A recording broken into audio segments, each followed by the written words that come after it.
La función del historiador no es amar el pasado, ni emanciparse del pasado, pero sí dominarlo y comprenderlo como la clave para el entendimiento del presente. Juan Brand, profesor de Historia de la UNAM. Universidad Nacional Autónoma de México.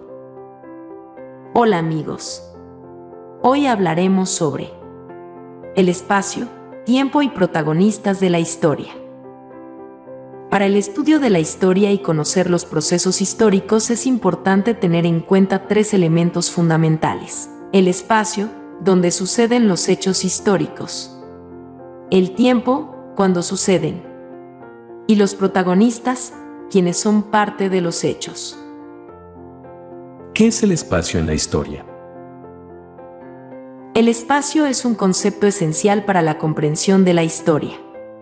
Se refiere a la ubicación, características geográficas y ecosistemas donde ocurren los procesos históricos. En buena medida, a partir de ello se puede explicar el desarrollo de los pueblos y civilizaciones, su auge y decadencia, los tipos de actividades desarrolladas, asentamiento y retos que han enfrentado para sobrevivir y adaptarse.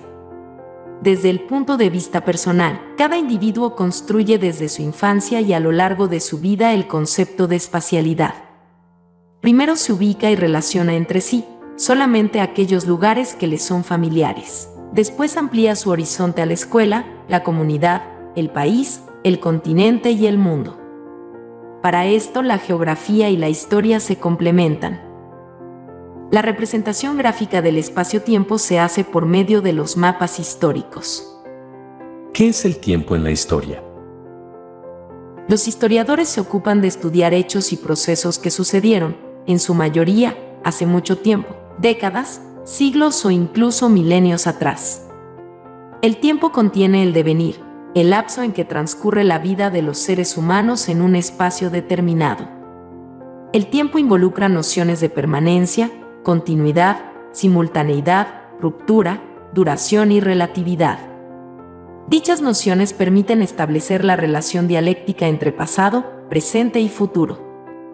La duración es una cualidad del tiempo, pues además de saber en qué momento de la historia se desarrolló un acontecimiento, también es importante saber cuánto duró, permaneció o impactó en el desarrollo de la humanidad.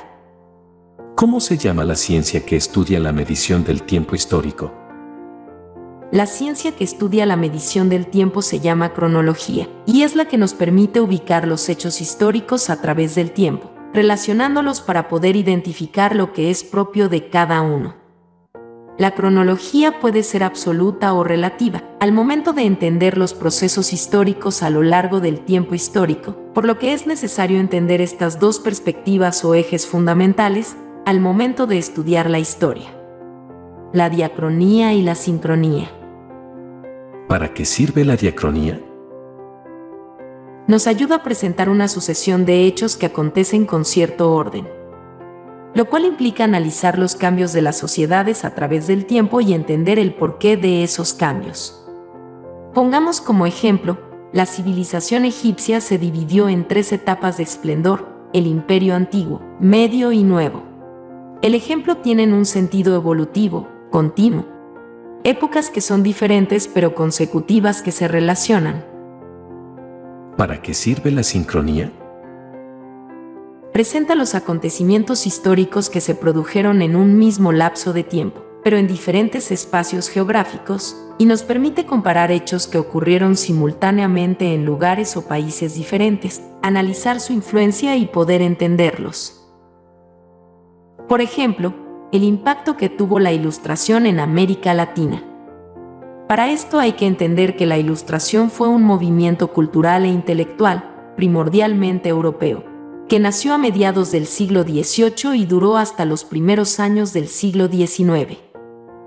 Para hacer un adecuado manejo del tiempo histórico, las líneas del tiempo constituyen herramientas muy útiles que ayudan al estudiante a ver, de manera gráfica, las coyunturas, la simultaneidad de los procesos y su duración, las rupturas y las permanencias. Le permiten contemplar el tiempo globalmente, percibir la duración de los acontecimientos, relaciones, procesos paralelos, fenómenos de causas y efectos. ¿Quién es el protagonista de la historia? El protagonista de la historia es el hombre en sociedad. Son los hombres agrupados en una colectividad que incluye a los estadistas, los héroes y los genios, pero también a los obreros, los campesinos y los indigentes. Todos son actores, individualmente y en los grupos sociales en que se integran, y el objetivo de una historia es hablar de aquello que afectó al mayor número posible de hombres, que marcó sus vidas y decidió sus destinos. Para responder a este interrogante vamos a leer el poema de Bertolt Brecht, Preguntas de un obrero ante un libro, en donde se cuestiona la forma individualista en que son presentados los acontecimientos históricos dentro de la historiografía. Tebas, la de las 7 puertas. ¿Quién la construyó? En los libros figuran los nombres de los reyes. ¿Arrastraron los reyes los grandes bloques de piedra? Y Babilonia, destruida tantas veces. ¿Quién la volvió a construir otras tantas? ¿En qué casas de la dorada Lima vivían los obreros que la construyeron? La noche en que fue terminada la muralla china. ¿A dónde fueron los albañiles? Roma la Grande está llena de arcos de triunfo. ¿Quién los erigió? ¿Sobre quiénes triunfaron los césares? Bizancio, tan cantada. ¿Tenía solo palacios para sus habitantes? Hasta en la fabulosa Atlántida, la noche en que el mar se la tragaba, los habitantes clamaban pidiendo ayuda a sus esclavos. El joven Alejandro conquistó la India. ¿Él solo? César venció a los galos. ¿No llevaba consigo ni siquiera un cocinero? Felipe II lloró al hundirse su flota. ¿No lloró nadie más? Federico II ganó la Guerra de los 7 años. ¿Quién la ganó, además? Una victoria en cada página. ¿Quién cocinaba los banquetes de la victoria? Un gran hombre cada 10 años. ¿Quién paga sus gastos? Tantos relatos, tantas preguntas.